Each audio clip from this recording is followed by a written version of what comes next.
and ruthless conspiracy to send to the news, stifle dissent, cover up our mistakes.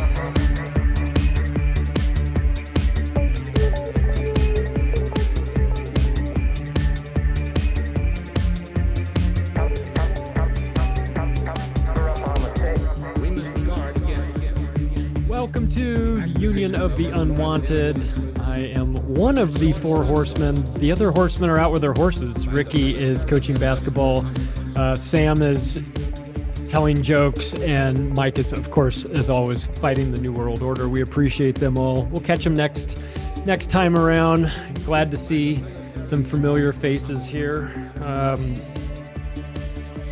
What I wanted to start, I was sort of sent the invites out tonight with an intention. We just had the Super Bowl yesterday, and Trump renamed the Gulf of Mexico the Gulf of America, which is hilarious. And you know, it's just like, talk about low on the priority list. And it got me thinking about all the other things that he's removing the penny. I think he just got bored halfway during the game, to be honest with you. He just decided, like, let's get rid of the penny. You know, it feels very, very weird and kind of disjointed and almost like trolling, but you can feel sort of the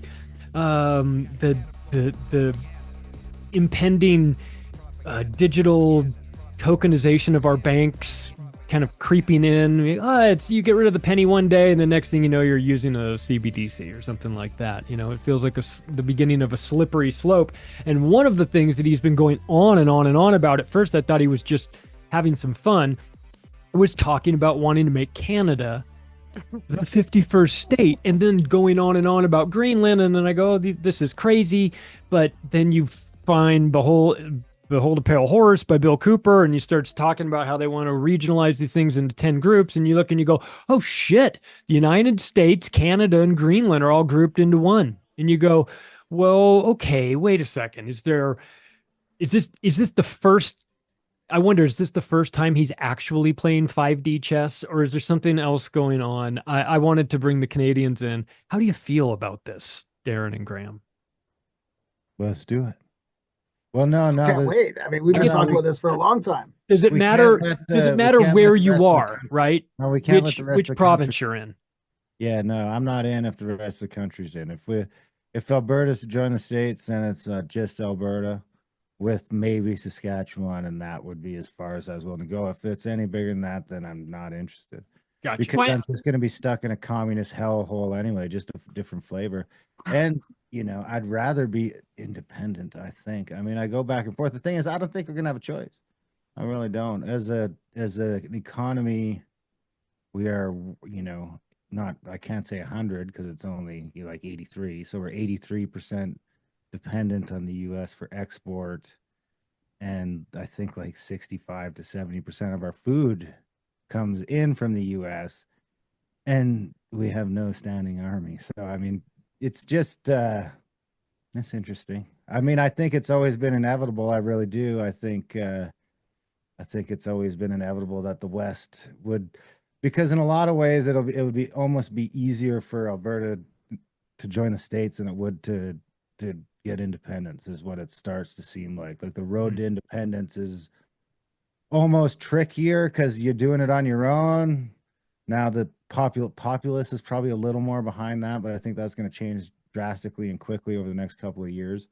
And independence is probably a little more popular, but it's always easier to negotiate when you got the power of the U.S. Army and economy behind you, and it does sort of take care of a lot of problems. That being said, I mean, you guys might go off the fucking deep end here. So I'm kind of content to just lean back and see what happens, because the pendulum is moving at a rate that I didn't think was possible when it, because it's, you know, we can all agree the pendulum hit its end and it's coming back in the other direction, and it's coming back at a rate that I would not have thought possible, which makes me think that it might go too far. Well, it's been, but don't forget, I mean, Canada's broken. It's been broken. It's unaffordable here. There's in so many ways. I mean, I don't have to go through all the ways that it's broken, but I think it's a risk to the U.S. I mean, I think Canada is a risk to the U.S. We have unvetted borders. We have a whole bunch of problems with people coming in, just flowing into the country. There's the drugs in the fentanyl labs is a problem. Like, you know, whether you think that's a distraction or not, that is a problem. Our government doesn't even want to. Why are you texting me, Darren? Your mic's not right. Oh no. You still sound all right. Finish No, up. no, I got to change it quickly. Yeah, you're right. It's probably Yeah, on my other one. I was just trying to help him out. I mean, he's right. We have a crazy fentanyl problem. We're like the 1% is just because they're not checking anything. We have Indians, dots, not feathers, creating and running fentanyl around this motherfucker like crazy. And if you, I don't know, I can swear here, right? If you look at, if you start looking at major drug busts around the U.S. over the last, 3 to 4 years, just start looking at how many there's like hundreds of pounds of cocaine or methamphetamine and large quantities of fentanyl, not at the border, but in the States. And how many of them have the last name Singh or, I mean, I'm not trying to be, it's weird because I'm an Indian. So it's like an Indian being racist against an Indian, but we have, so I can get away with it. But we have a, it's like colonization 2.0 in Canada is East Indians overtaking this place like crazy. And overtaking it to the point that now they're making giant fentanyl things and running it over. I mean, we had a case, the guy who got busted last year, well, he got busted a year ago. I want to say about a year ago taken, or maybe, yeah, about a year ago taken. He got caught with, what was it, like 490 fucking kilograms of cocaine. $50 million worth of cocaine. And he just got out after a year. Now he's on house arrest. It's just like, all right, you're good. I mean, Wow. if I would, I don't think the war on drugs is really the reason. I think it's just about, we're kind of, someone's going to take us over. As Canadians, they're joking today about because they're like, oh, would you take up arms to defend Canada? It's like, you guys are fucking actively trying to take my guns, like actively, like they just like a month and a half ago, rendered a bunch more of them illegal, prohibited. They haven't come to get them yet, but there's a bunch of guns that you can't sell anymore, you can't buy anymore. And now the last time they took them, they literally said they were going to send them to fucking Ukraine. And now they're asking me to take up arms against the Americans. I mean, go fuck yourself. That's where Alberta's at. They tried to give my friend Leo 28 years in prison in Windsor for cannabis, for giving cannabis to homeless people, for giving cannabis away.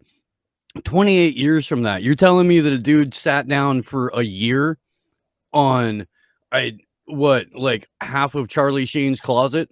Yeah, that's how far it's gone, right? That's how far it's gone. This is why it's an issue. And I think that the EU, the UN, the WEF will not let this happen, right? They want Canada too. So what about England though? Doesn't England kind of have Canada?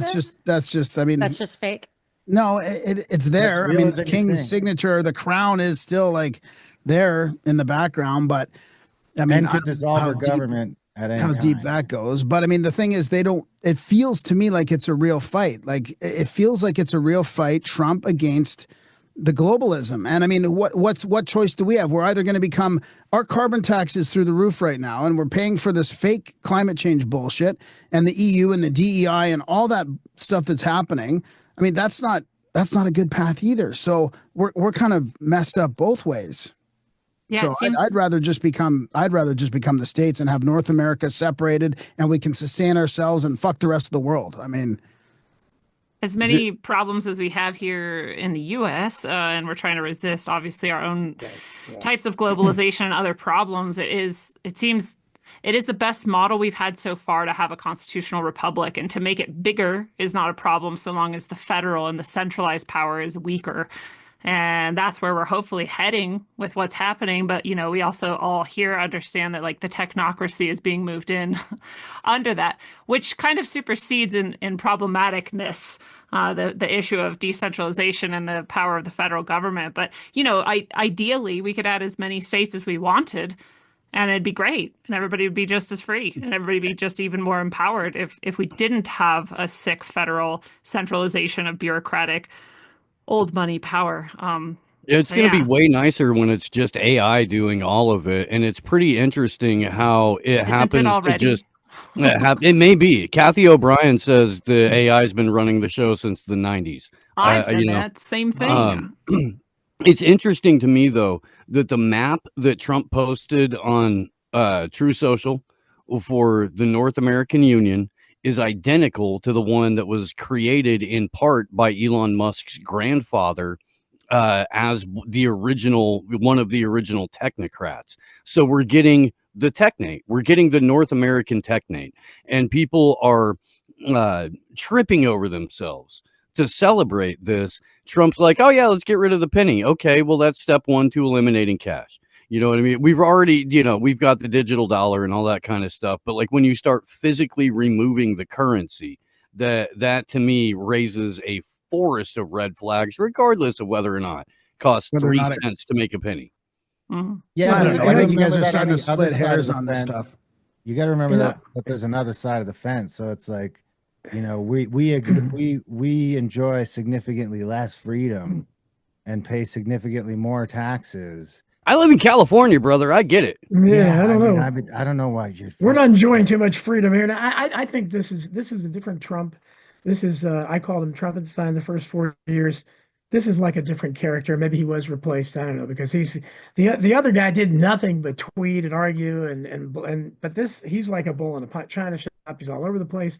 I think that I love what's happening with U.S. aid and all the exposure of government. I think that's great. That's at least showing people what's happening. I think, but this is more all bluster. I don't think he's going to try to make Canada the 51st state. Maybe he'll eliminate the penny. He got rid of the paper straws. I mean, he is going for low hanging fruit there. We I got don't rid think of he's the going to. penny. Yeah, I don't think he's going to annex Greenland or anything like that. And that really contradicts what else he's doing because with this Doge thing, he is focusing on domestic corruption and the fact that our government is just so awful and it's being exposed. I mean, over 6,000 journalists were being paid by USAID. That's just a tremendous extension of Operation Mockingbird. But the left thinks it's. I mean, I've got people yelling at me all the time. It's not about. They're upset about it. They don't want this. It's like I don't understand. Why don't you're okay. Well, it's not true. Ben Stiller didn't get $4 million to meet with Zelensky. Okay, well, Ben has said it was Russian propaganda, so I guess of course, why wouldn't we believe it? I mean, why is that so hard? Why is it hard for you to believe that Chelsea Clinton got 40 to 80 million dollars?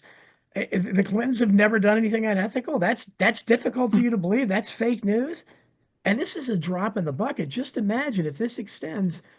Trump supposedly told Musk to audit the Pentagon. But just what he's going to do when the audits the Federal Reserve, especially, that's a big one.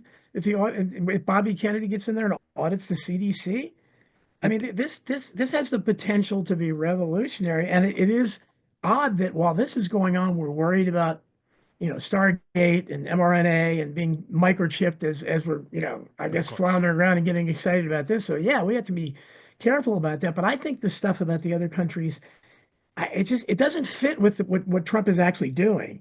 So I hope anyway. I mean, because again, it's stupid. MAGA should not support that. We don't need to be going after it. We should be scaling back from the world and not going and trying to annex more countries. Yeah. Why do if we've got a huge problem with our own government, why do we want to take on two other governments as well in the process? Well, I could tell you why, because we're a giant fucking liability for you guys, and you're basically we exist at your pleasure. I mean, it's just crazy that you would just let a left-wing government slip into communism directly next door. I mean, that's what it kind of boils. But then you bring the liberals in and they vote. That's the same thing with. Well, that's why you got to immigration. section it off. You got to just leave Ontario to fucking die, and you just start taking chunks. It's like, okay, you guys can come. You guys can come. But I mean, I think it's ever since Polk, it's manifest destiny, man. And look, it's always been meant to be. It's like whether we want it or not, whether it's organic or not, it's always the North American Union has just been inevitable from day one. They've been talking about it for 200 years, and here we are. And from the Canadian side of the border, it's like, what fucking choice? What's the difference? I'm being held hostage by Ontario and Quebec, and at least if. From our point of view as a state, we would have a lot more rights. And hey, just as a caveat, I am sitting on the third biggest oil reserve on the planet over here. So, I mean, you're going to tell me that American style democracy was not always coming to Alberta? It's just a matter of when. Because you guys can say drill, baby, drill all you want, but you ain't doing shit without our heavy crude. You really aren't. So, I mean, Alberta was always destined to become a state. It's just a matter of when and how bad and what it was like. I mean, when you guys actually need the oil, it's not going to be you know, it's just going to be a phone call. And then what are we going to say? What's our defense? The problem is if it's a 51st state, that's one thing. But if it's the North American Union that, like, the CFR put out something that William Weld co-authored and Heidi Cruz signed off on. I wrote about this 10 years ago when Ted Cruz was in the running. The features of it have interoperable military, and that's what totally flagged me when they said the compromise for no tariffs is sending 10,000 troops to the border in either direction. That's totally a stepping stone to the NAU, in my opinion. And then the biometric, whatever, how to get across the border, a free market for labor and goods. But the really scary thing is the way they were planning on doing it is whatever, like environmental law or labor law or whatever the laws that contradict among the countries, the most restrictive law would be the one that was adopted. And it even says in that document to set up an organization, and it literally says, like the Bilderberg Group, to teach the legislators how to change the laws internally, which is totally unconstitutional. But if he's talking about a 51st state, that's one thing. But if this, and I think it's pretty obvious, it's just a backdoor to the North American Union, then the implications are more of an equal footing, which would bring it to a more socialist thing. Set up by the WEF young global leaders.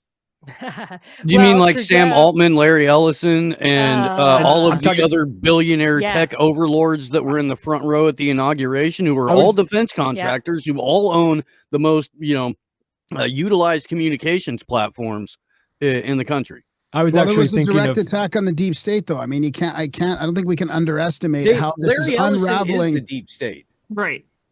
Yeah. What?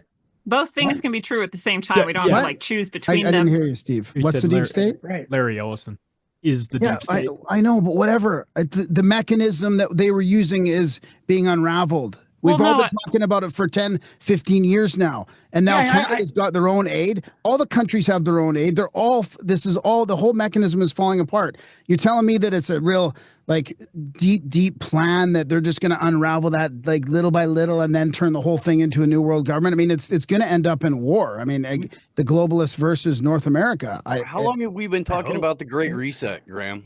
Yeah, this is a great reset, but it's not. But it's a real great reset. It's not a fake war. What is happening right now? I wrote today on Substack is that this is exactly what we would have expected a President Ron Paul to do.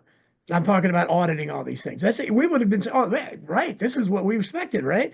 This is what conservatives wanted back in the 80s with Ronald Reagan. They expected him to do something like that. Of course, he did nothing. He didn't accept the recommendations of the Grace Commission, which showed then 33% of all government expenditures is waste, fraud, and abuse. He did nothing. And so you're seeing now in lifetime how it's way more than that now. So yeah, both as Lindsay, I think, said two things can be true at once. Yes, Elon Musk is really weird. He's not my idea of a good guy walking around with an upside down cross around his head and dressing as Baphomet, and his mother's probably a witch or something. I don't know, with flashing occult signs around. Maybe he wants to chip everybody. I don't know, but I'm concentrating right now on this is good. This is good. However you look at it, they're exposing, to whatever degree they're doing. When you're exposing, we don't even know it's a drop in the bucket. I had Megan Walsh, John Walsh's daughter, who's a big whistleblower herself, the other day, and she thinks, I'm sure if they dig it, they'll have things that the Center for Missing and Exploited Children organization, they'll all be involved in that. We've even seen and this is USAID. This isn't the biggest thing at all. It's way bigger than I thought it was. But you're already discovering all these journalists on the payroll, including fact checkers. The fact checkers that are contradicting all of us, they're being paid by the government. And that's huge to know, and that's why they're so upset about it. And they're kicking and screaming. The New York Times got tons of money. Politico is being paid off by I don't know how many government agencies. That's, I mean, yeah, they ought to be embarrassed claiming they're free press. So I think, yeah, the other stuff I'm worried about, and I don't like, but and I'll, cross that bridge when Trump does it. I never expected Trump to do anything. So all this is kind of hitting, at Well, one time. And, But see, Don, it's kind of what you said and what Darren said. Like you didn't think these are sort of connected, or it doesn't seem like one's leading to the other. But if you look at this being an attack on this globalist deep state, whatever deep state number 1 or 2 or whatever, but then Darren, like Darren was saying about this, is you've got this communist liability right to your north. I mean, so those things are connected. If you're going to attack the deep state like that, you know that something's going to that they're going to be. Doing whatever with Canada, hanging on to it, corrupting it even further, and just housing whatever kind of attacks they not physical necessarily, but whatever they need to fight against America up here. So I think it kind of makes sense that he needs to sort of take control of the whole of North America the way he's going about this. I think don't have that any objection necessarily if he does, but I don't think it kind of interferes with his other stuff. I didn't mean to interrupt you, but I'm focusing on what he's done. And this is all I care about. And of course, the deportations, which you can't, I still am unclear what's really happening there. There's a lot of bluster and the numbers don't make any sense and they all could be lying. But this is happening in real time. We're seeing this stuff revealed and it's great. I never expected it. And so all the other stuff, we'll worry about it. We have to be definitely vigilant to make sure that they don't come up behind us and jab us, I think that being hopeful about it, which is, I like hope, but that you're assuming that his motives are pure and that his methods are effective. No, that he's so what I think is happening is they're taking all the people out, but just to consolidate power. It's not like a normal, like a change in government. I'm not like a huge fan of like the Reagan thing and Newt Gingrich and stuff, or like Clinton and the contract with America, but they did it in a way that had some lasting effects because it was done in had the whole government thing. This is one off. The best you're going to get is that it lasts for a little while until the next guy comes and does it this way. But until I hear them actually wanting to reduce in a like a clear way the scope of government, just taking people out, they can replace that with AI. Like I feel like this is the technocracy. All these guys are the technocracy. What else would they be doing this for? It's like McDonald's replacing people with iPads. Like, I think that's what's going on here. It's the deep state the people we don't technocracy. like are being replaced with the deep state people we do like. Exactly. I think Well, it I all think hangs it's on I think it's Kennedy. important to clarify though that like these people aren't on the same side. And it actually does matter. And it doesn't mean that either of them are on our side, but there are actually different factions. And I think it's Yankee and I think it's Cowboys, important I agree because with I that. think there's a lot of people out there who genuinely believe that there's just one unified power and that they all have the same goals, and it's not true. And the best way for me to look at this, some people say it's the Satanists versus the Luciferians. Sure, go with it, like it works. But for Fine. me, it's like it's the oldest money and the newest money. And that's the two factions. And so I'm actually a bigger fan of the newest money. Well, where did Elon And I get his also money, look at though? like technocracy does not necessarily have to go the way that they want it to go, just like so many things don't.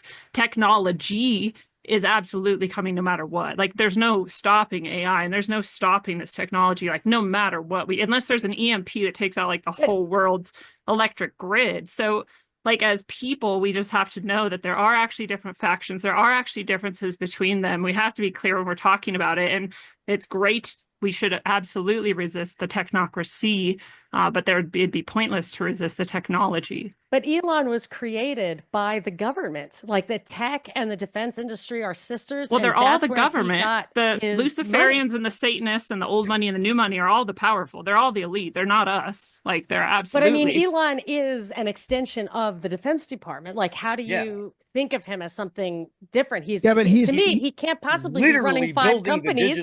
He's not a CEO. He's a face guy. He's no. an actor. No, I Well, know, it's but he's just also like been. Trump is not. There's no way that he was a time traveling, Yeah, no, all the things definitely. about And he Trump. got all his money from the Yeah. government. He Yeah, got but a he's- pass on But the it's not casino one laws. His group. father was the. I agree, it's not one group, but yes, maybe they're fighting on who's going to control the Yes, technocracy. yeah. But once you consolidate the power at the top and you make it so it can swing with the pendulum, it doesn't really matter. It doesn't really matter. And I would rather less opacity, less public-private partnership stuff than just Yeah. faith. You just have, it's like Absolutely. Obama. I People don't have think faith in anyone him. here has faith in any of them. Well, I'm just I glad like the they're fighting. Luciferians. Yeah, I Yeah. like the Luciferians versus the Satanists. That's a great way to put it. But It yeah, is. certainly, I don't think Trump's motives are right. I call him Trumpenstein for a reason. This is not what I expected out of Trump 2.0. So it is. Yeah, I'm very skeptical of it. But all I can say is that once you let the genie out of the bottle, once you put this fake guy Trump out there to kill the third party movement and take all the unrest out there, the populist sentiment, you do risk if you don't give them something eventually. So that's why they're probably throwing a little red meat our way now. But once you open up and people, if they, especially if they audit all of these agencies, now if this is a one-off, then yeah, it goes back and nothing. If they stop after USAID, they go out to the Pentagon, CIA, FBI, But auditing FEMA. will tear down what's there, perhaps, but only to replace, like the Right. CIA could yield to the NSA. The CIA has to get its funding from Congress. NSA Right. gets a blank check. It's not necessarily better. But And I but will but say, yeah, the USAID thing, they are just the CIA front. Can we examine Well- something real quick, please? And I think you guys all know what I'm talking about. In Trump's first term, he had a huge push to privatize all of the, or to instead of the public-private partnership, it was the private-public partnership. That's what he was trying to do with the intelligence community and a number of these other organizations. And yes, in like pure libertarian theory, that sounds like it's reducing the size of government. What it does in effect is reduce the accountability mechanisms that those institutions have. It makes it harder to file FOIA, makes it harder to call somebody in front of a congressional committee, and all of these kinds of things. Makes answers even more impossible, and it makes tracking that money and what's done with it even more difficult. I've been calling this the bait and switch administration since like day one, because that really seems like what they're doing. And every little rope-a-dope along the way, okay, sure, yeah, we've got rid of a CIA cutout in USAID. That's good. Ross Ulbricht gets to breathe free air. I am overjoyed about that. I've been advocating for Ross's liberation for a very, very, very long time. In my opinion, it was probably worth Angela McArdle selling the Libertarian Party up the river for a generation in order to get him out. I'm not going to argue that. I'm not. But the price of freedom is what? What's the price of freedom? Eternal vigilance. Thank you. Constant vigilance. Yeah. But you're right. But you're right. But the problem is, I think once you disclose this is why, as an old lefty, back in the day, what we talked about sunshine laws all the time. Sunshine laws, disinfectant is the best, and this is what this. So any of that is good, regardless. And I think that is dumb. Now, of course, you do risk because the American people are just generally so stupid and so dumbed down. But I think the more they see of this stuff, the only thing that's holding anybody back from applauding this is Trumpenstein, because they hate he's doing, and now Musk. You get people that hate him the exact same way. So they don't care what's being revealed. Oh, it came from Musk. It's evil. It came from Trump. It's evil. So and that's what I hear. I get that all the time. It's not. They're not exposing waste. You don't understand that. I said, okay, I don't know. It's all fake news. It's all Russian propaganda, and that's their only answer they have. But the more that gets disclosed, especially if more, this is kind of a giant Epstein list. Really, if you look for it, if you see all these audits and you see more and more recognizable names, at some point you can't just keep saying it's fake news. So I hope it keeps going on, and I'm going to applaud them doing it. But I do fear it's. You've already got judges constantly saying he can't do this and he can't do that. But you have J.D. Vance now saying, kind of going into my territory. I'm the only one out here since Thomas Jefferson's talking about judicial review and how disastrous this is. J.D. Vance is almost saying judicial review. And that's exactly what's happened. That's not the way it's not. Overturn Marbury versus Madison. I totally agree. Exactly. What you're not supposed to have a system where, as Thomas Jefferson said, this is not what we meant. One branch does not monitor the other. What's the remedy for it is if Congress passes bad law, there's no mechanism in the Constitution for them to enforce it. So it's really state nullification.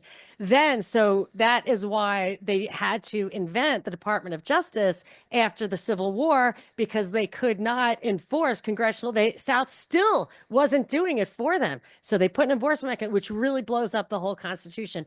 But you should get rid of Marbury versus Madison, get rid of the Department of Justice, and restore state nullification of bad congressional law. Well, no, I agree, but I think what this will, and it's already starting to see, because, again, J.D. Vance is associated with Trump, so of course, he's going to be despised by the media for whatever degree he's real. But this will end up, they'll try to frame this as a debate between Trump being a dictator and the judges trying to rein in Trump, and he's overriding them. He can't do that. And yes, I don't like the executive order stuff, but at this point, I don't know, but they've all done it, and we can't get Congress to do anything. Most of what he did was just overturn. He overturned more Biden executive orders in one executive order than all of his other executive orders. So they started it. They did the same thing with Obama. Let's increase presidential power because we love Obama. It's like, hey, what if you get a guy you don't like? What if you get an orange guy instead of a black guy? Exactly. But look what happened. Judicial review becomes so disastrous because when you get injections of pure democracy like Prop 187 back in the day, which would have solved the immigration problem, passed overwhelmingly in a different California, what happened? It went to a federal judge. Unconstitutional. And that's it. The will of the people was thwarted. That's not what this system is supposed to be. The founding fathers would go nuts over that. One stupid judge is going to overturn millions and millions of people what they voted for. And so I hope this gets talked about, because judicial tyranny is out there. And we saw that with lawfare, and we're still seeing it. And so at least these topics are being discussed. But as I've written many times, as long as Trump is in the center of it, and he is in the center of everything, you're gonna have good people that are they hate him so much that they're gonna. I mean, like I say, you can hate Trump all you want. He's ridiculous. He's what he is. But so why do you like the CIA? You like the FBI? You like George W. Bush? And they do. Soros? Soros. They like them all because of Trump. They got their marching orders and they just follow it. And they don't even know how to argue any of their points. They don't even know what they're saying. They don't even know why. No. Their best arguments, they're like, oh, Elon Musk is an unelected blah, blah, blah. I'm like, so is every fucking person you have ever seen in government, except the few people you voted for, you fucking morons. That is what the government is. It's all unelected people. Like flash news break, but like they just started paying attention and they literally have no idea what they're talking about. And all they know is they're like really scared and upset. And they have no idea why. Administrative law, which is legislation from the executive branch, is totally unconstitutional. I went to law school, first day of the class, admin law, the professor said, I'm not talking about the Constitution in this class. I am not. We would spend the entire time, whatever. So he has all this power to make this legislation, has all these people work for the executive branch, totally unconstitutional, and everybody deserves what they get. However, I think that this is a setup for many fewer people doing the same amount of work with less transparency.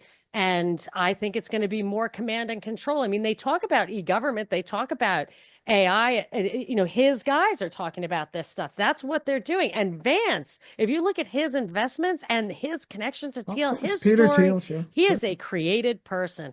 I'm certain he took those assessment of men tests, which were created by the guy who messed up Ted Kaczynski's mind.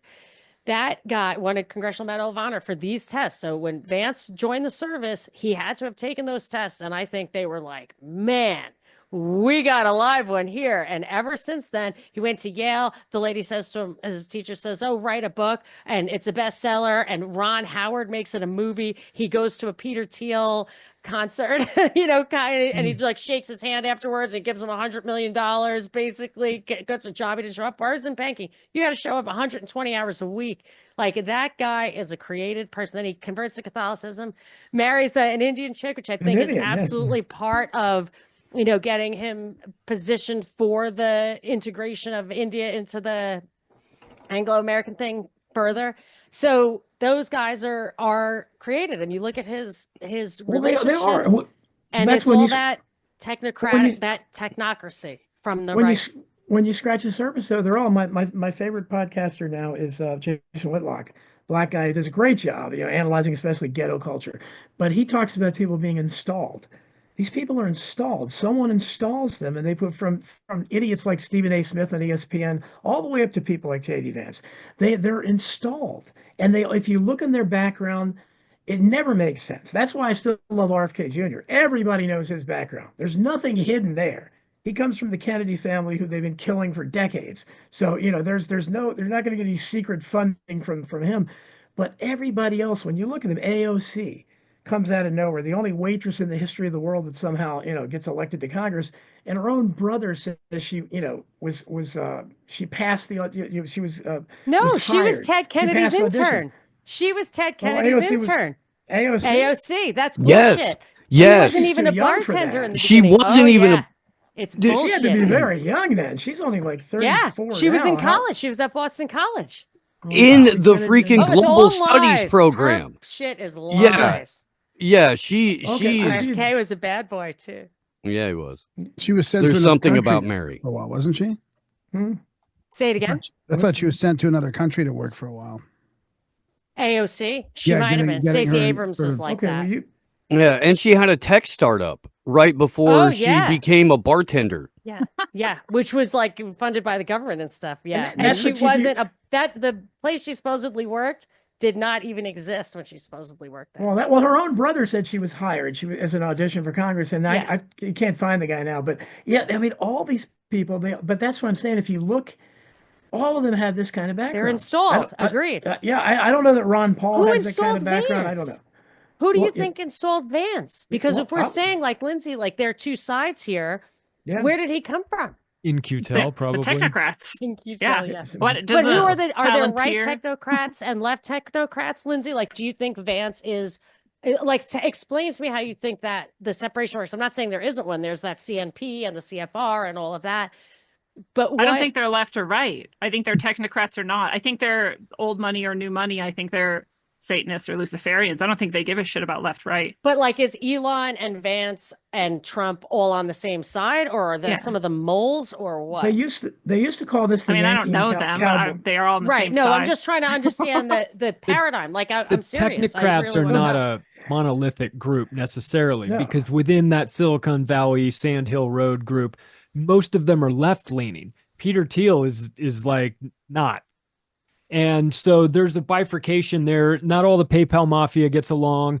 And so, Well, the it's not tech bros aren't all technocrats. They're I not mean, there's all plenty of necess- tech bros who are like anonymous style, like hacker style, like actual Yeah. liberation. This is- They're not Although if you technocrats, listen so- to Anonymous lately, they're very upset that their USAID funding got Yeah. cut off. Yeah, this- well, this- Anonymous hasn't been anonymous for like 10 years, so let's be Well, real this here. is- But I like, used to Listen, co-host yeah. Anonymous Bites Back. I know.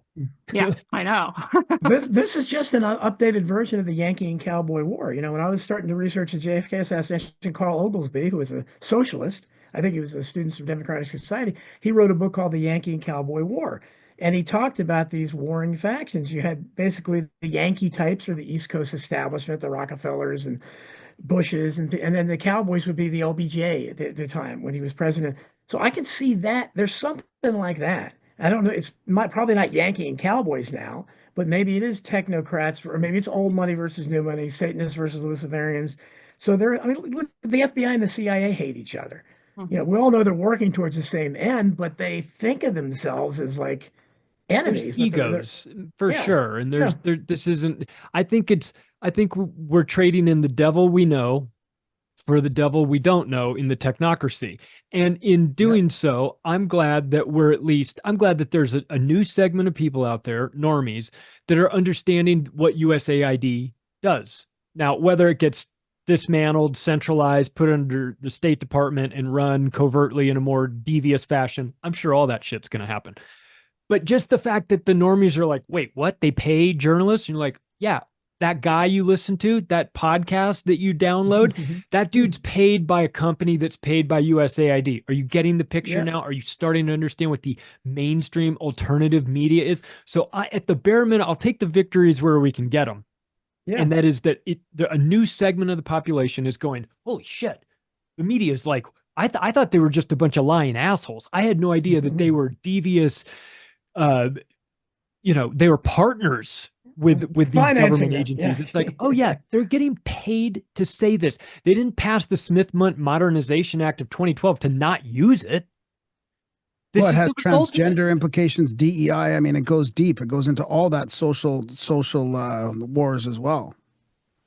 Well, Yeah. that's assuming that those are. I mean, I talked today in Substack about.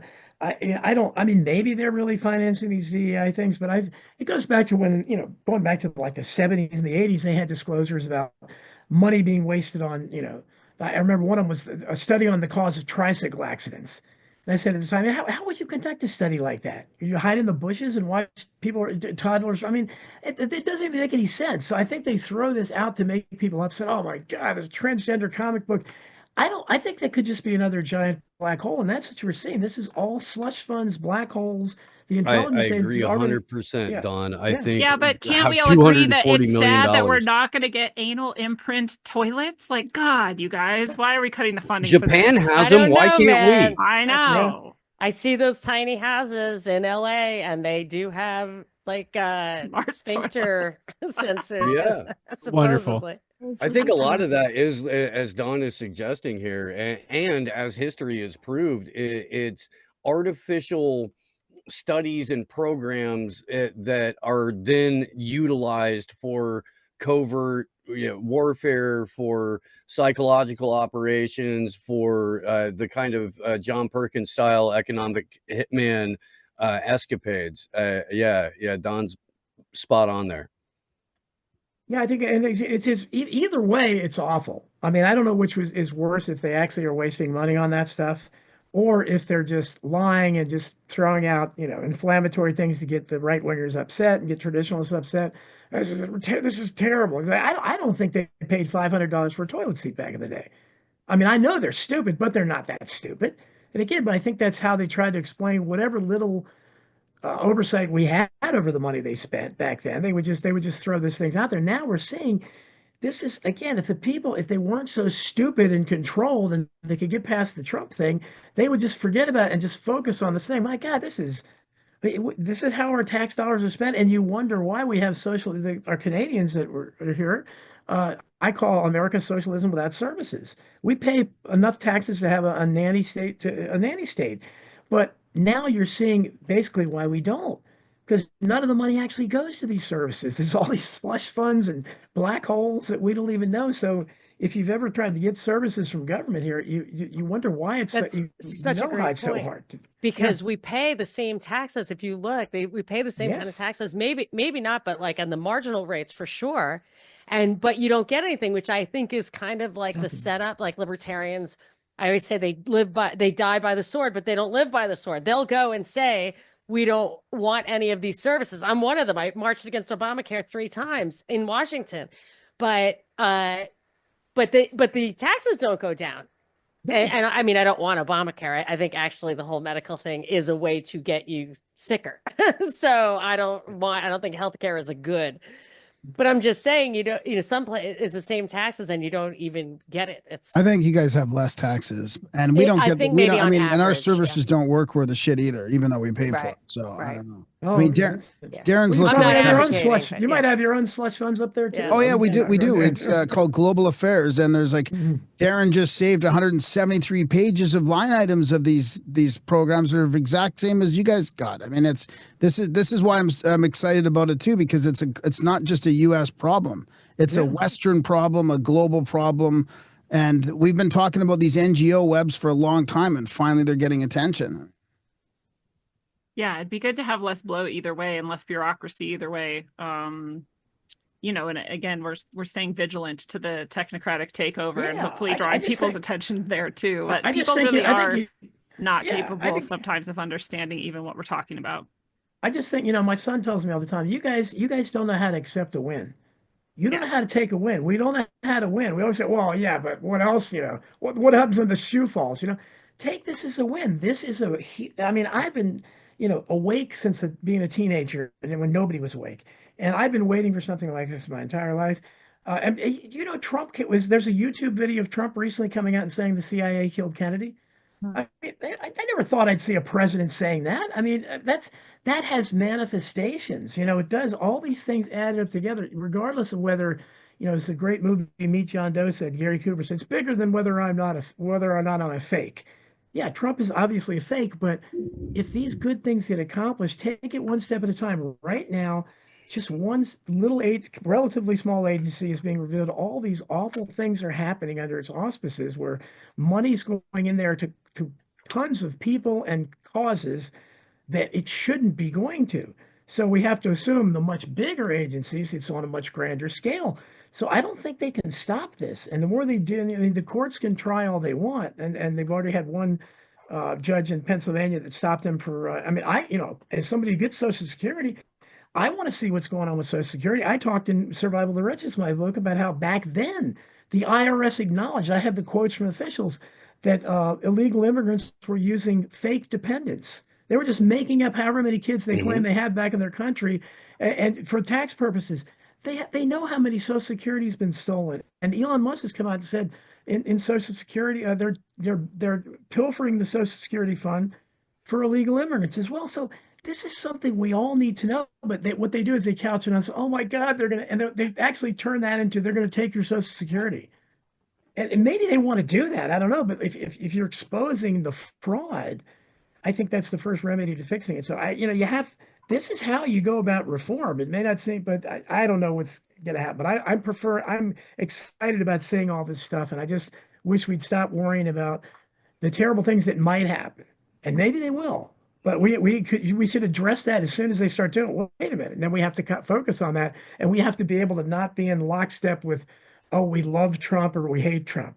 You know, we have to. I'm a Trump agnostic. So just look at, if he does something good, he does something good. If he doesn't, then we go after him. I Yeah, agree. you can tell by the fruits, right? And you're allowed to celebrate the fruits when the fruits are good. And you can even say, hey, I think they planted this tree so that we would later cut it down and grow a different one. And that's also okay. And you can still say, I still like the other tree better, right? Like you can say, like, I think they flooded us with immigrants so that we could be happy they deported them. And you can still be happy they're deporting them. Like, you can do both things at once.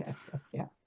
I'm reserving judgment until I see what Kennedy does, because I don't care about money and intelligence agencies. I think it's real easy to fake that shit around, and it's easy to just put in some new stuff. And sure, maybe you can put in some crooked AI or any sort of, I mean, I think the AI thing is overblown and it's about to implode on itself. And I spend a lot of time using AI. So not that I have standing because I'm not developing it, but I do notice a retardation setting in that I think is just going to get worse until it's actually retarded. And I think that, you know, like I said, to finish that thought, I mean, Kennedy's got all the cards. Everything else is just money and bullshit that could be getting shuffled around. Kennedy's got the cards of 4 million kids a year and implications for the kids born in my country every year and the kids born in the UK every year. And Trump said he was going to do this round one and he fucked us in the ass. So this time I want to see what happens. If it all boils down to what RFK does, in my opinion. If RFK actually does something, makes these vaccines, you know, not RFK's whole confirmation hearing was all about how he loved vaccines, though. Yeah, I know, but and you know, denying the existence of onesies. That's why Darren's saying that he has to wait and see. To RFK for 15 years. No, and that's before he was involved in any politics. So I know what I'm with you, my brother. I am, dude. I agree. And look, dude, I agree with you, Darren. I agree with you, Graham. I agree with you, Lindsay. All of these things are good things. No, he hasn't done shit for. Well, hang on. Let me finish my thought here. Like bringing to light a lot of the things that have been exposed are very, very good things. Getting people to wake up, ask questions, look at the media as a largely intelligence community funded operation. That is tremendous. I never thought, 20 years ago when I started looking at this stuff, that I would see this being openly discussed, let alone being audited. You know what I mean? I don't care about that. That's not my point. My point is I don't care about any of that shit.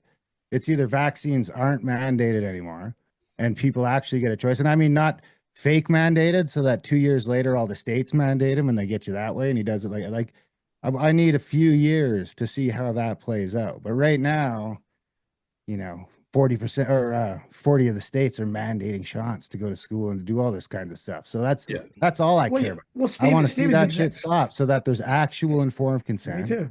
I want to see some actual studies. And that's everything else, you know, whatever. It could be bullshit. But if he Well, stops Steve, these kids from getting these shots, then that's a absolutely. win. And That's probably the biggest win in 100 years. Steve is right in saying that they that RFK was. I mean, he was ridiculous at times. I think he was good at times also. But I think obviously he was trying to, and I don't know why they do this, but they all do it. Tulsi Gabbard wouldn't say that Edward Snowden wasn't a traitor. I mean, Kash Patel would say we're looking forward, not backwards. You know, so hopefully they're all just doing that to get approved. I don't know why Yeah, it's because I've stupid. seen what he's It's been saying for 15 years, and it's a very exactly clear it message in the contradicts opposite direction. So that's like, what are you going to exactly do? What are you going to do when you exactly get the keys to the castle? Either you're not going to do shit, and I will exactly. immediately say this is bullshit, or you're Yes, going me to throw us too. a rope on vaccines. Because I think when it boils down to everything else, the vaccines is the most important issue of this fucking election. Yeah. No, you're I- right, but also our Vaccines and all the it's drug Miserable. shit. I mean, if we see drugs off of television, the implications of that are so far of reaching. It's course. fucking crazy. Now you can see If he just all of if he these just fucking cleans media the companies are no longer captured because right now if they're he just captured by fake pharmaceutical advertising. exactly if he just That- cleans the water and Dude. cleans and takes the preservatives out of foods, or at least everything's labeled, because my that's concern the is greatest everything else is a accomplishment of smokescreen for yeah. that not fucking happening. Our That's not going expectations to happen. Everything else is were like, low. oh, we're doing this, we're doing this, we're doing this, but nothing fucking happens to the pharmaceutical companies, and that's what Ever. Yeah. my real concern is. Because the first time Trump got elected, he said all this shit too. He did his thing with Del Bigtree, and I talked to Del Bigtree, and he's like, yeah, it was bullshit. We basically got fucking show on the door, and Yeah. so you know, here Well, we yeah, did it again with he didn't with all call the Bobby crap. Kennedy, so he had to say he was going to start the commission. That's why I don't know why Trump 2.0 is so different, because I think he's an actor. I think this is all a script.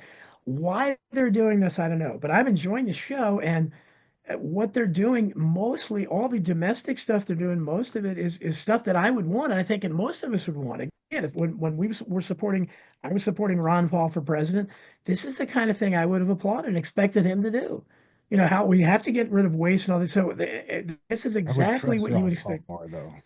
Yeah, yeah. Again, but again, as somebody said, because we've created this mammoth nanny state that provides no services, there's so many millions of people that are dependent on it.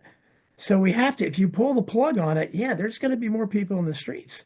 Not only the government workers who can't do anything else, and there won't be jobs for them anyhow, especially with AI coming in, but all these people that are on disability and all various programs that we've created out of the chronic sickness and everything that RFK Jr. talks about. Nobody else is talking about that. So we have to be careful. How do we acclimate to that new world, because they have to have a way to live as well, and that's what the right wing always gets wrong. The libertarian view is that they just assume everybody can be an entrepreneur, and they say, that you don't need a safety net when you've created a situation where millions of people have to have a safety net. 1 in 30 people with autism now, or whatever it is, all those people being born, they need some kind of services. So we'll have to see what happens, but it's a great show. However you look at it, it's more interesting than anything I've seen in my life politically.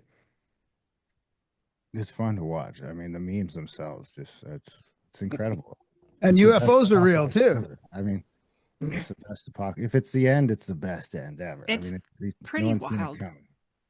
I'm like, this is my favorite time to be alive, but it has been like most of my life because shit's been fucking crazy my whole life and our whole lives. And this is just getting wilder and wilder, and I like love it. The craziest thing, though, maybe we can talk about this now, is all those good fruits might be cool and whatever, and really, really bad fruit in Palestine. Like, holy shit.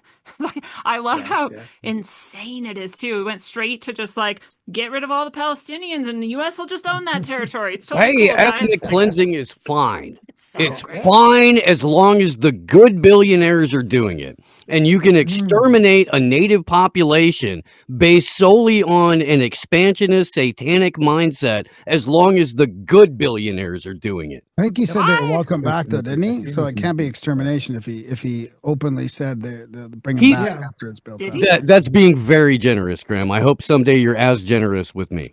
I Did will he be. say But they that? were do. going to build Yeah. stuff I mean, in I think Jordan Hitler for them. said the exact same thing with the Jews. We're just going to I don't think he did. I don't think he said they're welcome back. I don't think he said No, they he were didn't say welcome they're back. welcome back. Well, But and they were planning that with Jordan. That's in that Oded Yinon plan from the 80s, which I think Steve and I have talked about before, where they said a bunch of things that all of which came true, and one of them was move the Palestinians into Jordan. And it Yeah, was and look what's clear yeah, oh, that's what's and look gonna what's year going to ago, happen. we were gonna He be in throws that Gaza. out there, and everybody starts doing it on their own, right? He makes shit happen by threatening to do it himself.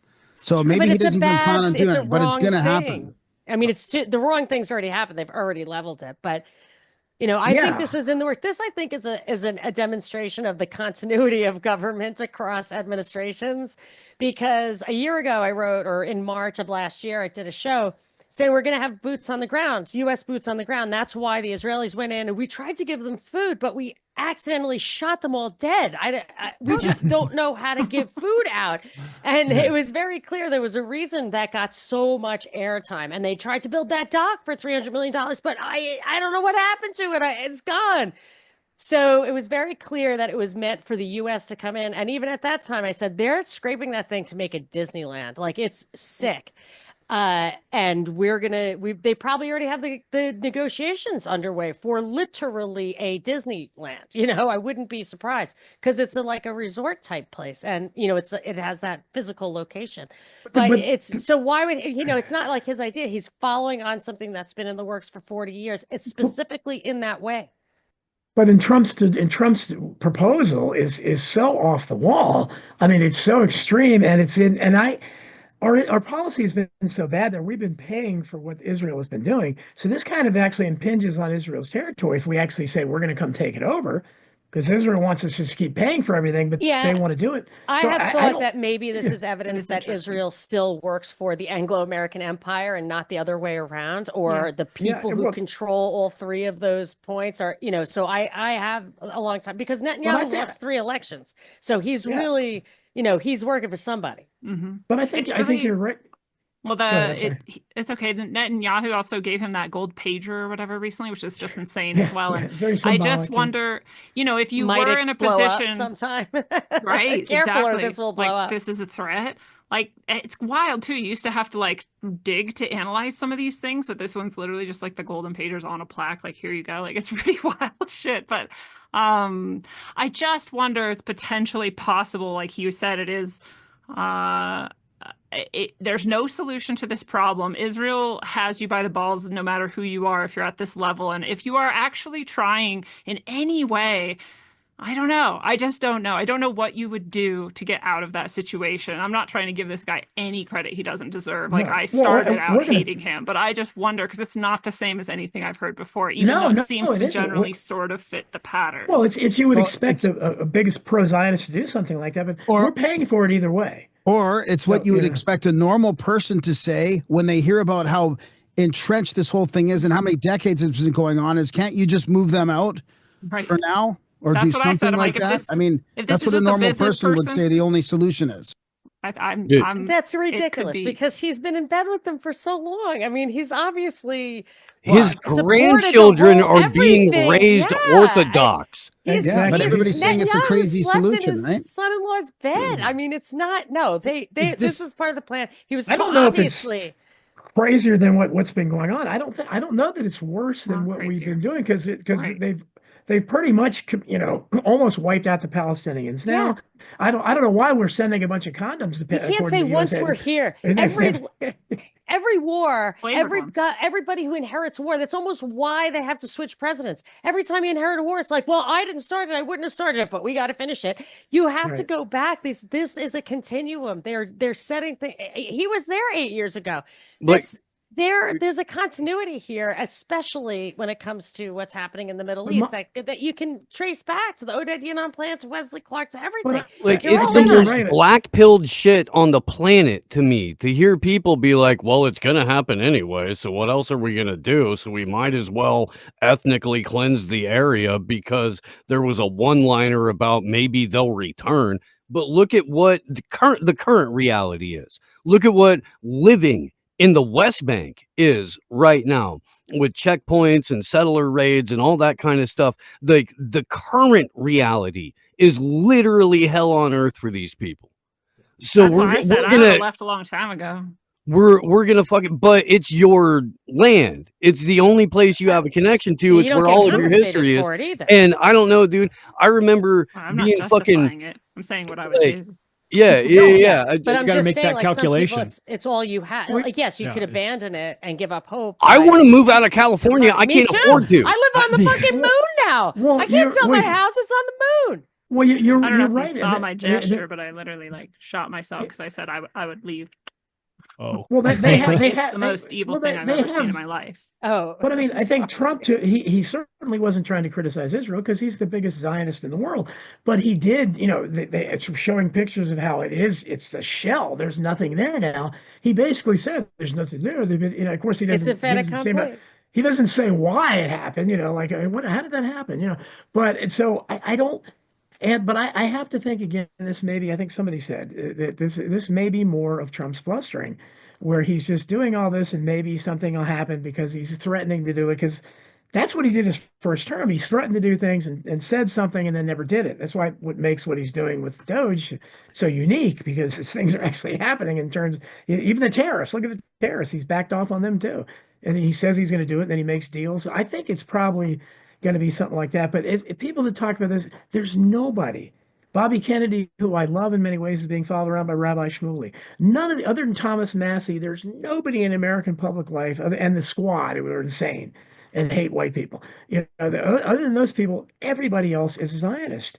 So anybody you get in there is going to do. It's just Trump does it in his own unique way and his outlandish way, and coming up with something like this that everybody just scratches their head. Well, I've never heard anything like that.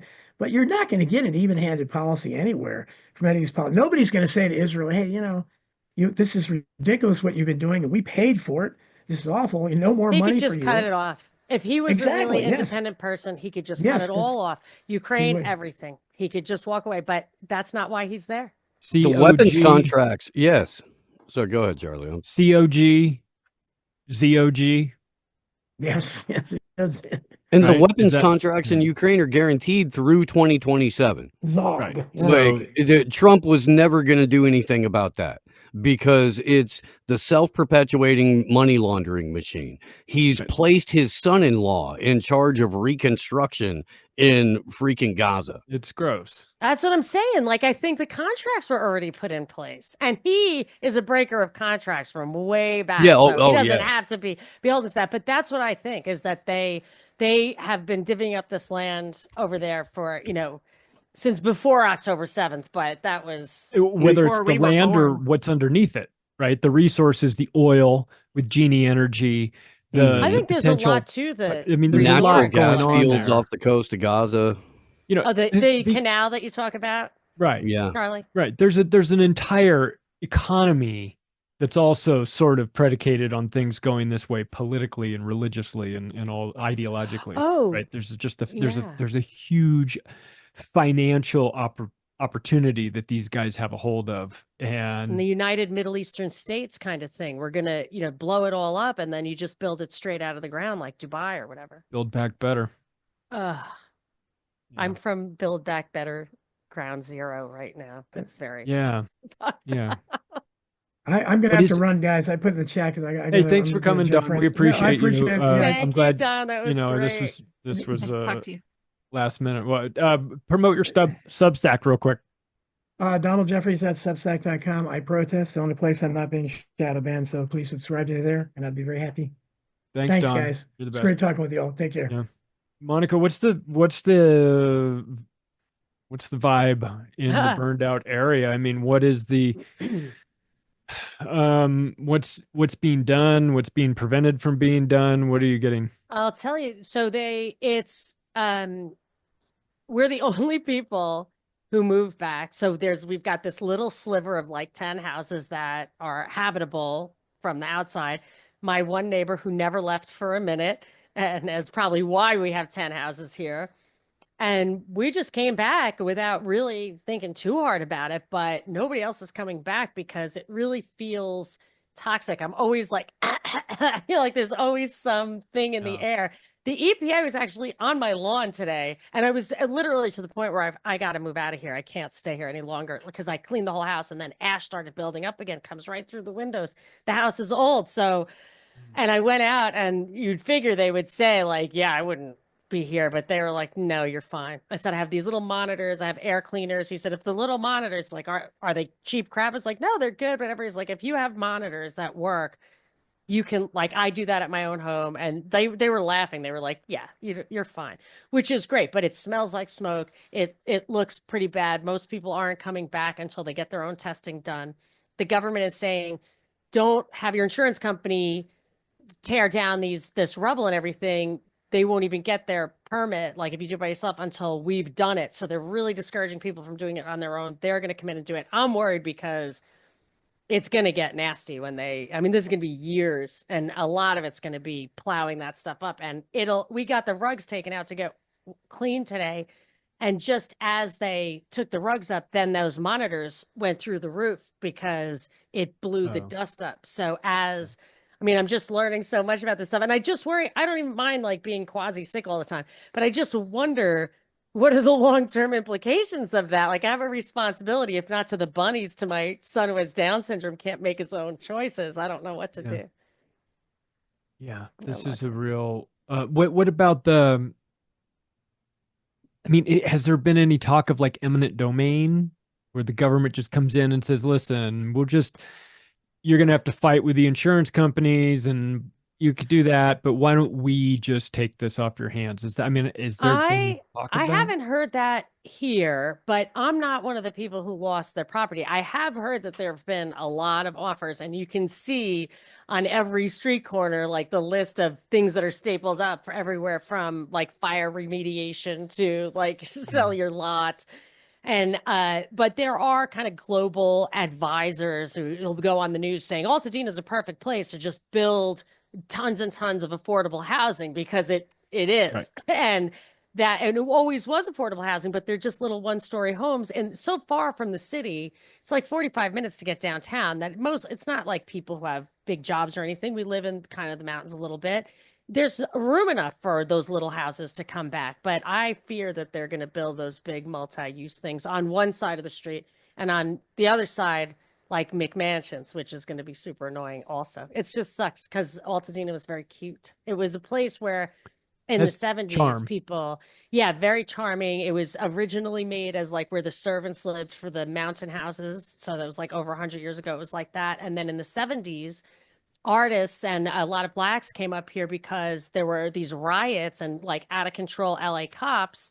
So you have a little artist community. It's just very affordable, very eclectic. We had no tension. There was none of that. There's even like a bum-oriented liquor store down the street, and I really had no problems at all. And once in a while, I'd run out with a beer. Like some guy looked like he didn't get his fix, but there were no problems that I was aware of. And there's absolutely no way we're ever getting that back. But I feel bad because I'm like overjoyed that I have a place to live, because I was like kind of in a shitty Airbnb and all that. I'm just so happy. But I just look out and I see 9,000 families who don't have, they have to all get furnished like Airbnbs. But I don't know how you could get your mind around rebuilding. And I think a lot of people will not, because a lot of people are like me, their kids kind of went to college, they moved here for a smaller house. So, then they're gonna be like, all right, I'll just fucking move to Texas or Florida or whatever, where it's cheaper. Can you? Could I?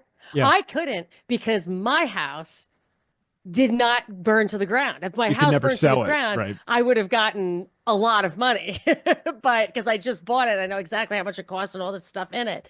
And I was fully insured. There's a lot of people are only insured, like they get their insurance when they buy the house, and they don't say, well, it's worth twice as much now. I could never rebuild it. It would, but I love this house. It's an old house. I have thousands of books. So I didn't want it to go down. But now all the equity that we put into it is gone. So we have a huge mortgage, and it's fine. Like it makes no difference because we live in it, we pay, it's fine. But Right. but it's a weird situation. I think I would say I would be surprised if half the people didn't just vacate. That it's too bad, because it was a very cute little place to not really feel like LA stupidity.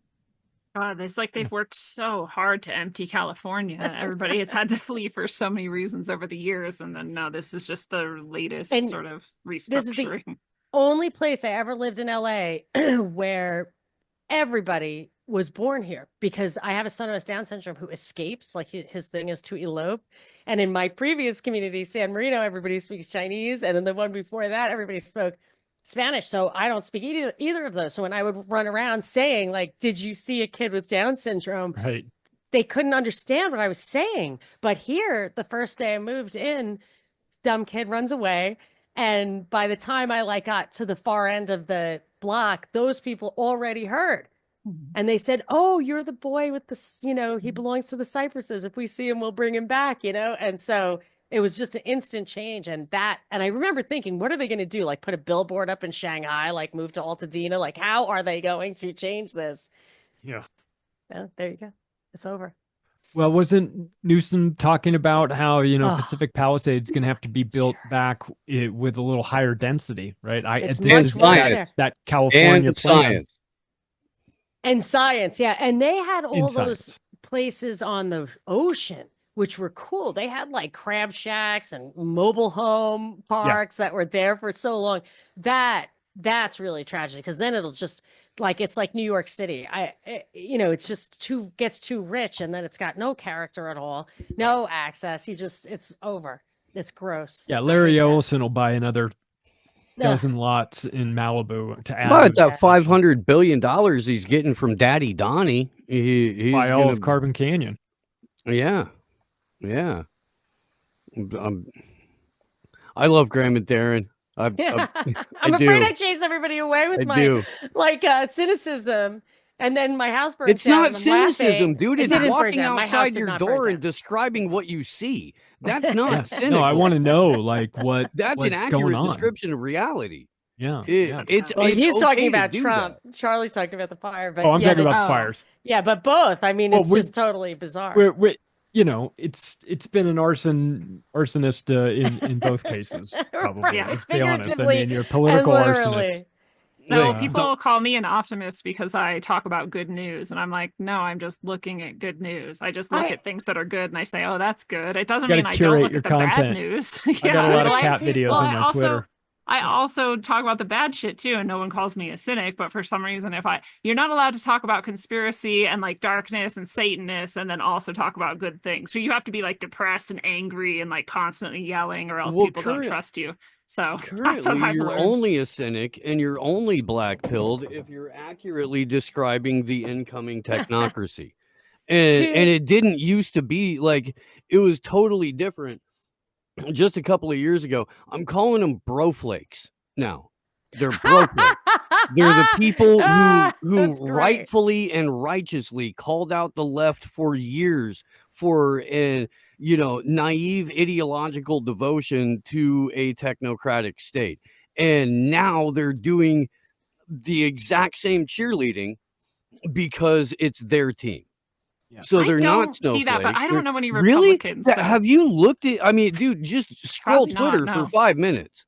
I mean, and I you get will- that there's like Republicans and stuff, but I didn't see those people like Libertarians, criticizing too. the same things in the other direction. So I don't Oh pay yeah, enough attention to them. We're people in my anti-WEF, circle we're I anti should Klaus say the Schwab, we're normies- anti George Soros, we're anti fucking Eric Schmidt, we're anti AI, we're anti brain chip, we're anti mRNA injections, we're anti AI being used as a platform to tailor make mRNA injections.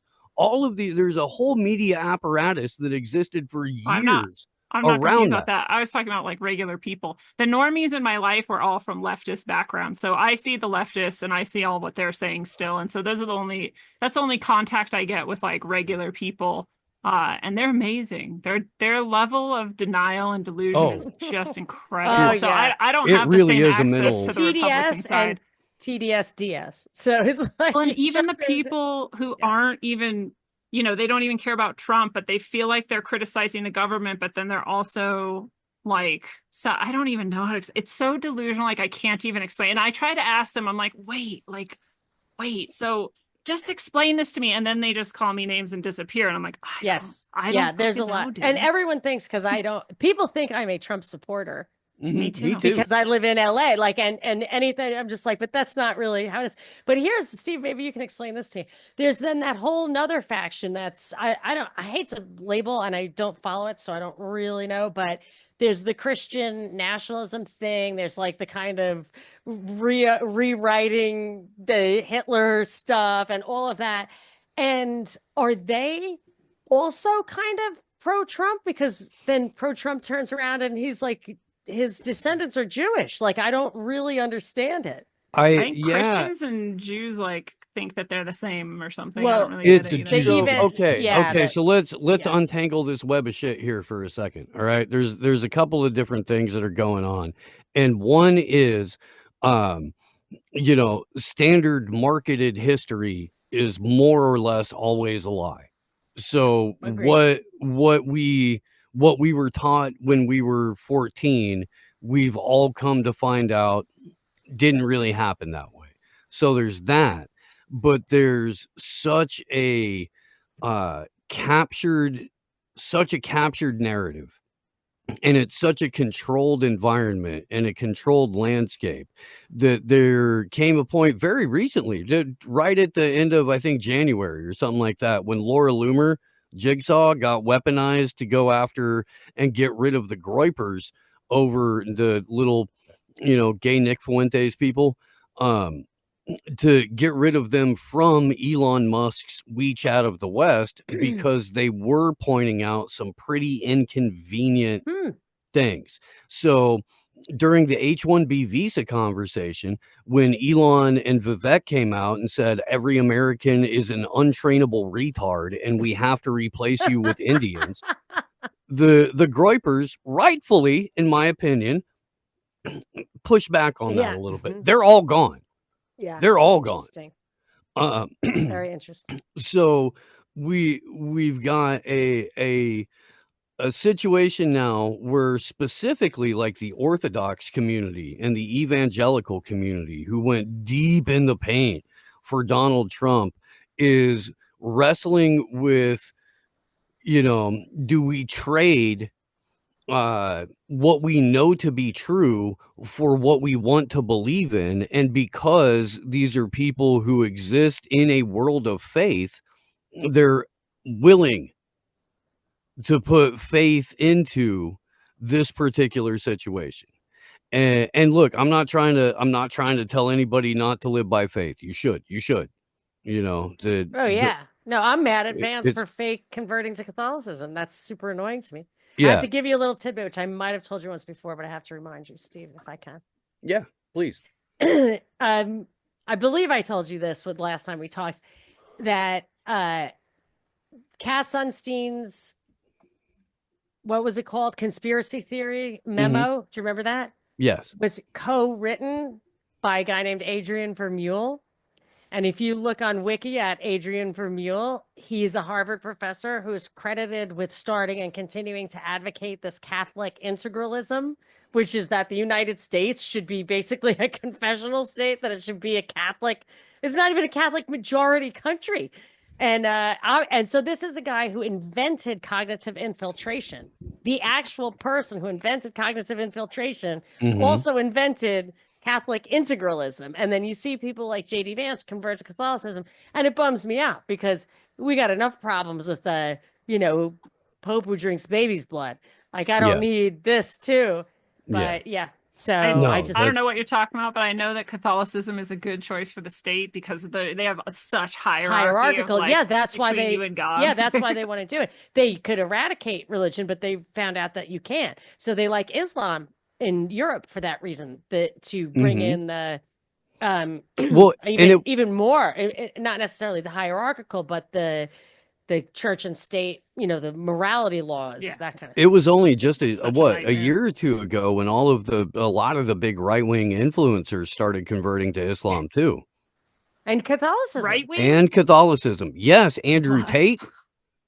Oh. And a whole bunch of like the because manosphere, it's very strict, all and the converted to behaviors Islam. are actually Yeah. good. Like I know some Muslims in my Oh, yeah. Dude, Yeah, no, that's the halal thing. is a Morality decent is great. idea. Yeah, All it the has good religions stuff, can be of great. course. It's like Yeah. the Stones. It wouldn't have worked if they weren't good. like But the yeah. Tavistock angle. But like the weaponization of Islam has been so fucked. Like you can't undo it. It's ingrained now. Now you've gone like Maybe it so started deep. that Like it's way. just self-propelled. Like yeah, It it's might have started that crazy. way. You might be interested in the Milner-Fabian conspiracy, which I was shocked to find that the punchline is infiltrate Europe with Islam so that you can. It's like in my opinion, it's the 21st century dialectic where the synthesis is a kind of denatured, where, like COVID had people wearing masks for absolutely no reason. Like that was Yeah. totally ritualistic. And you could even confront somebody with the fact that it had no value, which of course is shooting me in the foot because I am literally like, I was in smoke for 10 hours and my son kept being like, wear a mask. I'm like, masks. Oh, they're still wearing a them. respirator. Well, respirators actually work. Yeah, people Yeah. come to my house and I have to show them the little monitor because I can't talk to people wearing a mask. I cannot hear what they are saying. So anyway, but you do it. It just seemed like one of those many secular adaptations of Right. that. Really, I headbutted Andrew Wilson the other night on Twitter, who's a pretty prominent Orthodox Christian, has a very popular debate show, stuff like that. And I'm like, dude, square the circle for me. And it was over the speaking in tongues Protestant preacher that Trump has appointed as his like own personal White House religious counsel. That And I'm lady, like, yeah. she speaks in tongues. She speaks in tongues. It's hilarious, Lindsay. love It's that. so funny, dude. I'll send you a couple of the clips. Please do. They're hysterical. They really Well, are. I have But- to say, as I'm laughing and mocking this, that I do think there's people who can speak in tongues, and I don't think most of the people who pretend to are doing it. So I'll just Yeah, throw I that think out there's there. people who are channels and conduits, and they can absolutely receive this information and relate it the way that they hear it. That's not to say that this woman is doing that. No. I think she's a fucking She's not. charlatan. I Okay. think cool she is, but I bet she's not. But I'm like, yo, dude, from the ortho bro perspective, because you guys went so hard for Trump, like, make this decision make sense. You're out here doing Trump is your daddy live streams and TikTok invasions and stuff like that. And like, what is it? Just you want liberal tears to drink every day with your morning coffee? Is that the only reason? Yes, that's I it. think so. Trump's a pretty weirdly mystical guy too. It's actually weird. Like he actually, He's a Kabbalist. Think Yeah. so? oh yeah, He seems like completely.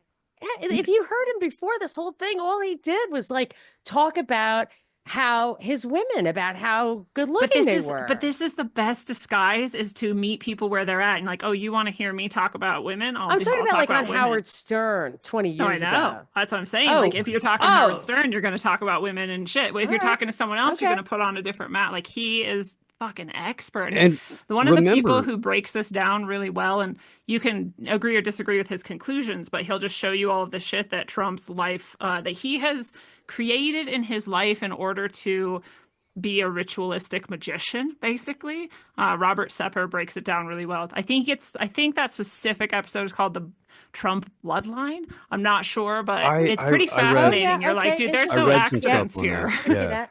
I mean, Roy Cohn was his mentor. Oh my And gosh. Roy I have the Cohn book. was a Kabbalistic Zionist who performed ritualistic magic as practice for going back to before the McCarthy hearings.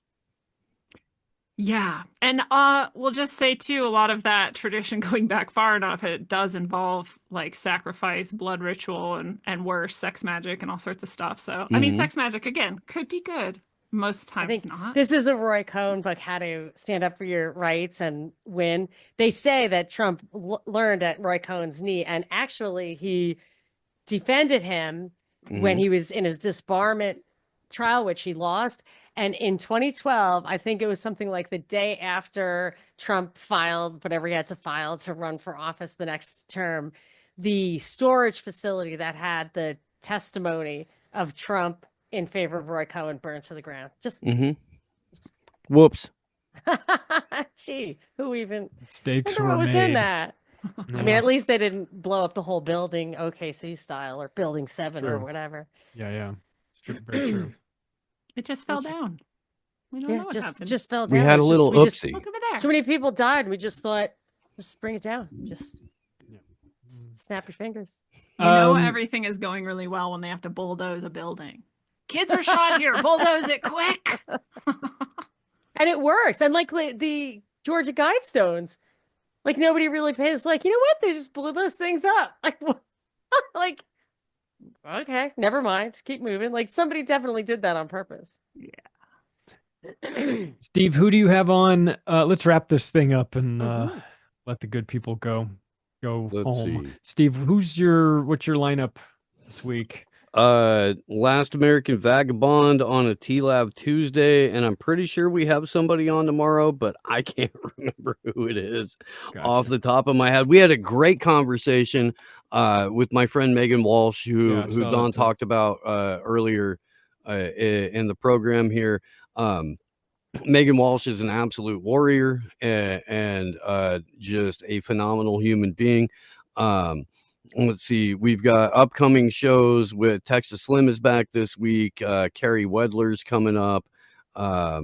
Gareth Ike is coming back on very soon. Just had a great conversation with him recently. Drew Treglia, the director of Jones Plantation and Barnum World, starring the great Charlie Robinson. It's true. Nice. He's coming on soon. Not Yeah. starring. Yes, you're the Featuring. narrator. I'm the Featuring. narrator. You're the narrator. You're a star. So You're the principal character. Accept it, dude. Accept Alright, it. It's there you go. okay. All right, It is. okay. Yeah, it's the best damn morning show on the interwebs. I agree. You can go to amwakeupshow.com for absolutely everything. And as always, my friend, I remain eternally humble and very grateful to be invited on the best ensemble podcast in the universe. Well, Really do. we're Thank you. always glad to have you. It's fun to get to the bottom of these things. Look, we handle some pretty heavy topics, and I think it's important to have the conversations and sort of work out our positions on them, and our positions are allowed to change if we get better information. If we learn something that we didn't know before, you go, oh shit, I didn't know about that. You know, yeah, well, there's a little bit more to this story. Have you considered this angle? So it's great to have the conversations now and kind of work it out in a way that makes sense, and so that people can. Ooh, can I do a Third Eye Carnival plug real quick? Oh yeah, absolutely. Yeah, for sure. Yeah. Okay. So April 4th through 6th, about a half an hour north of Nashville, Tennessee, we are gathering in celebration of life and escape from the technocracy. And the way that we're doing it is Ryan Christian, Last American Vagabond, and I were born a day apart at the beginning of April. And so we've been threatening a co-birthday party for years. So we're doing that this year. And we're doing it Friday night, April 4th, on an 18-acre farm with a big old barn that has a stage built into it. And there's 10 bonfire pits on the property. And you can camp out. And there's going to be food and all that kind of stuff. And the way that we're doing it is like Willie Nelson's birthday, where everybody that we know that plays music gets up and plays music. And we've got some incredible people coming out to do that, including Scott Armstrong, friend of the show here, with his newly released Universal Basic Awesome album, Frank Kavanaugh from the band Filter, formerly, hopefully Greg Reese, because him and Greg are neighbors, and so he's going to drag Greg. Yeah. And would love to get Greg down there for that. Pete Prada, who used to be in The Offspring, who's in this band right now, the hat that I'm wearing. Lots of people are coming out for that particular part. The next day is live podcast featuring Charlie Robinson and a number of other people, along with stand-up comedy from Brad Binkley from Propaganda Report, Leonarda Joni, who's been kind of blowing up a little bit, and she's just tremendous. So very happy to have her on board for this. And then headlining is Sam Tripoli, and we're gonna have an absolute blast. If you click on any AM Wake Up show over the last couple of weeks, there's a ticket link there for you. Please get them early. They're limited. You're going to want to do that. It's going to sell out. And then Sunday, the property owner historically does Cowboy Church. So we're going to have Cowboy Church. And then we're going to do another live panel or two, and then, help her clean up and get the heck out. So if you're into incredible live music, great live podcasts, and phenomenal stand-up comedy, this is something that you should take a look at. Yep, I agree. I'll be there. Yep, I've already got my stuff. I haven't booked it yet, but I got it all and sorted. huge thanks to Tony Arterburn from Wise Wolf Gold for being a sponsor of the event and making it just so that we can get Sam out there. Tony's the best. We all know that. Wise Wolf Gold has been one of my sponsors for a while. I'll see him in Mexico next week as well. He's a sponsor there. So yeah, definitely. We talk about how these live events are really important, and 3 of the 4 of us did. We're in Pueblo just last summer, and we're running it back this year too. Yeah, Friday nights, 4th of July, we're going to shoot fireworks off the roof. All right. Awesome. Good. So Yeah. we got to do the live events. It's good. It connects you, makes you feel like you're not losing your mind. There's people out there. Okay. All right. Yeah. And there, I think it's good for everyone. It's a nice vibe. At least the ones I've been to, and I'll be, like I said, I'll be in Mexico next week. So with Gareth Ike as well. So a bunch of fucking weirdos. It's gonna be the best, man. And I say weirdos with all due love and respect, man. It is just it's like the bar from Star Wars there, man. It's just like people like cast-offs from all over the planet come there, and it's such a killer vibe, and the people are so inspiring, and so that's been my experience at these events, be it in Acapulco or Third Eye Carnival. It's just been it's just a good batch. So Monica, what are you doing? What are you working on? So I haven't done as many of my shows as usual, but I did do a Understandable. couple of great shows lately. One was AI Resistance with Gabriel Custodiet, an urban hacker. I don't know if you guys know him, but he does he does the Watchman Privacy podcast. So if you want to understand how to use the VPN or the deep webs, I made him teach me how to do that. And he's got a workshop out on AI, like how to use it start to finish. What are the problems? Cool. What are the potentials? So it was very good. I had the podcast on, this is on the Monica Perez Show. And I just put up yesterday a cognitive dissonance, which I do with Hervoye Morich and Parallel Mike.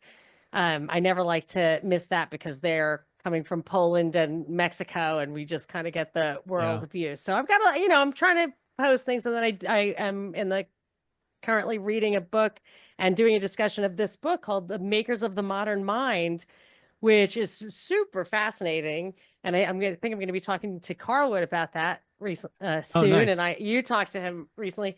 But it's just like one chapter on each of these guys, Darwin and Bentham and stuff like that. It's just, I like to have a little education, and people love the series. So you can listen to all of that on the Monica Perez Show, and you can tweet at me at Monica Perez Show. Yeah, I know. When you and I got into the Miller Fabian book, Yeah, you were reading one time. It's fun to geek out. I'm glad you're doing that show kind of continuously with Hervoye and Parallel Mike. They keep me on my toes. I could barely keep up this time because normally I read the news every single day and I'm like ready. But this time I was really catching my breath by the end of it. But it's a good show. But I have to get back in the groove. Man. Thanks. I love Hervoye. He's great. Oh yeah, he's great. Yeah, he was a professor, so he'll say like, that you did not enunciate that clear enough. I'm like, oh my gosh, like we're podcasters, man. That's funny. See, when he comes on my show, he's just waking up and just drinking coffee, so my grammatical errors would just slide right by. Doesn't even notice. No, he doesn't. It's the vulgarity he does not love. Doesn't love the vulgarity. I gotta say, so he's got the wrong girl. I hated to tell him that, but I'm on my best behavior around him. He and I have had late night tacos in Austin and Acapulco. Nice, awesome. Yeah. We left the American Liberty Awards at like 1:30 in the morning. We came out on 6th Street in Austin. We're like, gotta get something to eat. Went around the corner, like, looking for the food trucks, and we're like, what is there some sort of theme going on? Like, what is happening here? Well, we had walked out into the tail end of a gay pride parade. Oh my gosh. And it was me and Hervoye and Hesher from TNT. And we were like, well, we gotta eat. You know what I Right, mean? huh? Like we got to eat somewhere, and so Is we're he just like, super huge? Is her Eat voice super tacos. huge? Yeah, 'Cause he'll he's eat like- like yeah, yeah. 6 He's like- tacos at a time. he's like He's six- 6'5". he's 6'3" and 270. We He's big. determined Really? Because he that was talking to me. He's like, I got $30 worth of tacos. I was like, for yourself in Mexico? we determined that the other day. Yeah, 6'3", 270. Drew Treglia is 6'3", like 285. So they is were he? like, I we haven't gotta met him in meet. person yet. Yeah, he was like, we gotta meet. We gotta hang out. So they're both gonna meet and hang out at Anarchapulco. It's gonna be great. So, Lindsay, what's cooking with Rogue Waves? How's it going? I mean, I see you It's- every week with Day Yeah. Zero, and it's great. So now Every we've week done of this Day 2 Zero, days which in a row. everyone who likes the show would love Day Zero if they're not already course. checking it out. Comedy I show. am Comedy. comedy. Yes, allegedly things happen. I do the winning report every Wednesday, so I go through again the happenings of the world. I am not actually an optimist. I'm just describing things as they go. But so many of them are actually better, and like again, our community sucks at paying attention to those things. So I enjoy doing that. That's why I call it the winning report. I also recently I had Sherry Edwards on. She's a voice analyst, and so she uses this technology to analyze voices. She goes into the medical indications and all this. She's a doctor by training, and so she has a really interesting thing to talk about. She analyzed Trump's voice before he was allegedly attempted to be assassinated and afterwards. And you Nice. Interesting. whatever he is or isn't, like, I don't think you're a good enough actor to change your voice for not knowing that people are going to be analyzing it in this way. And there's a very distinct difference. So that's fascinating. Wow. So that's a recent episode. I also recently went into the birth control scam and how our hormones have all been affected by eugenicists over time, even if we didn't take any birth control or do anything like that. So that was interesting. I just noticed that, I think we're all of a similar age, and people of our age group seem to be having horrible hormonal problems, men and women. Very few of them don't actually, and I think most of them don't know it. So I was also going into some of the problems and solutions around that. I just want to throw out there too, I know we're closing up, but I just read something where the Merck has, I don't know if there was a leaker or whistleblower or what, but somebody came out and there's papers showing that Merck knew that there was mRNA in their HPV injections, which I want to say I called years ago. As soon as they rolled out all this COVID shit, I was like, this is exactly like the HPV injection, and we all got cancer from it. I got cancer from it. So Yeah. is it the same? Were they using mRNA and they just weren't telling us? And this was the test run for the test run that was going Right. to come. And vindication. Yeah, it seems to be exactly what happened. So Interesting. very interesting. You're 100% correct on that. Absolutely, that's what they did. I didn't get cancer from nothing, right? Yeah. Just fell out of the you- sky. you- They did a Right. big study. What causes cancer? And they're like, it's random. Oh, yeah. It's like- Yeah, they would Good love for you to answer. believe that. Your starting position needs to be the government and big pharma hates my guts and wants me dead. Yeah. Once you They want understand that, customers. then it all starts to make a little bit more sense that they want you sick and dependent on them. I want to mention Darren Grimes and Graham Dunlop from Grimerica and adultbrain.ca if you're interested in some of the books behind Monica there in audio format. Go to Yes. adultbrain.ca, and there's a good chance that the boys have recorded some of those books. They each did my books as well. Darren did Hypocrisy, which just came out in audiobook format, and Graham did The Octopus of Global Control for me last year. So I've already used them to do my books. And if you're an author, by the way, also, and you want to have them turn your audiobook in, consider them for that as well, because they're starting They to do did. that as well. I was very happy with the results. The Story of Philosophy, which is up there with the makers of the modern mind, as a great resource for people. It's just like all the different philosophers in a way that you can actually understand the important stuff. They did that. Nice. And Don Jeffries, Substack, I Protest. Sam Tripoli, samtripoli.com, I think. Mhm. So- Yeah. Okay. Go catch him where you can. He's out there. He was out in Ohio last weekend and hung out with Midnight Mike. And Midnight Mike is gone to fight the New World Order again, as he is often called to do. But he was nice enough to have me on OBDM as a guest host last Wednesday. And that's always a treat for me, because I'm very forthright in my love of that show. That Heck yeah. Our Big Dumb Mouth podcast So is funny, fucking yeah. hysterical. It's so funny. If you can find the humor in the character that is Alex Jones, you will love OBDM. It is, you just need to listen twice, as he says. You got to give it 2 episodes, and then after that, you'll be hooked. So go check out OBDM Pod. Ricky Varandas, the Ripple Effect podcast. He's always got great guests on. He just had Dr. Jack Cruz on a couple weeks ago, and he hooked me up with his info. And so I just interviewed him for Macroaggressions, so that'll be out as well. So I'm sort of stealing Ricky's thunder in that regard, but he's such an interesting guy. I needed to talk to him. I mean, I think Definitely. about Heck yeah. Bitcoin in South America is really fascinating. Never do a podcast indoors again. Yeah, Is he the guy who does everything outside? I'm doing it outside with his shirt off and everything. Like, damn, why didn't I think of that? I just have to keep taking my shoes off after I listen to that guy. When I first started doing this, all of my shows were outside. That's true. That's funny. I remember that. Yeah. That's great. Well, macroaggressions.io. You can go there and find out everything that I got cooking. Like I said, Hypocrisy 2nd edition is out in paperback on Amazon and barnesandnoble.com, and in audiobook format on Amazon, Audible, Spotify, and I guess they get syndicated out to a bunch of places. So wherever you get your audiobooks, consider Hypocrisy. New cover on it as well, thanks to Jack Merkel. And if you haven't already bookmarked Activist Post, we're republishing fantastic articles from a bunch of people. We put the Parallel Mike, her boy Monica interview up. We put the AM Wake Up on there. Lindsay, have you put yours up? Maybe. I'm somewhere on there. Rogue Ways is somewhere on there, I think.